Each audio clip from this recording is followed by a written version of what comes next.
నమస్కారం సార్. నమస్కారం అండి, కూర్చోండి.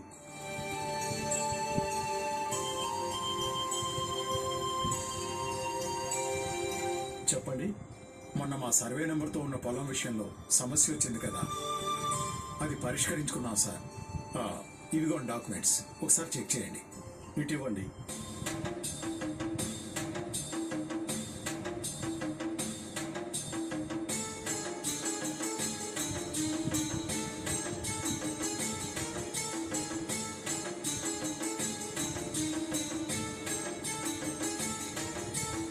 అంతా కరెక్ట్గానే ఉన్నాయి.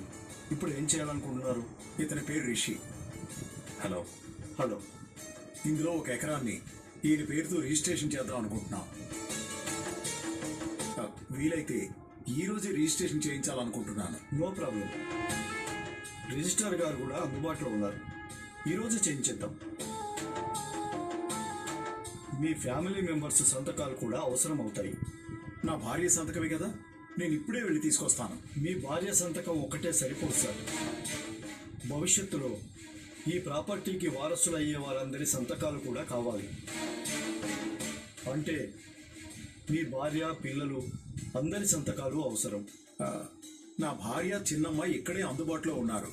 కానీ మా పెద్దమ్మాయి గాయత్రి ఓ ఇంటర్వ్యూ కోసం ఊరెళ్ళింది సార్.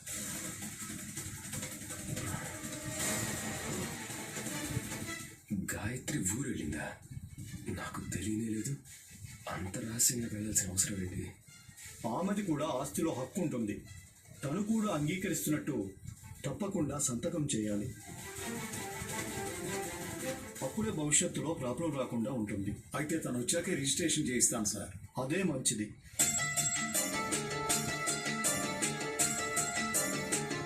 ఏమీ అనుకోవద్దు బాబు. నా కూతురు సంతకం పెట్టాలన్న విషయం నాకు తెలీదు. తను రాగానే రిజిస్ట్రేషన్ పెట్టుకుందాం. దానికి ఉంది సార్, పర్లేదు. వస్తాం సార్. ఓకే, వస్తాం సార్.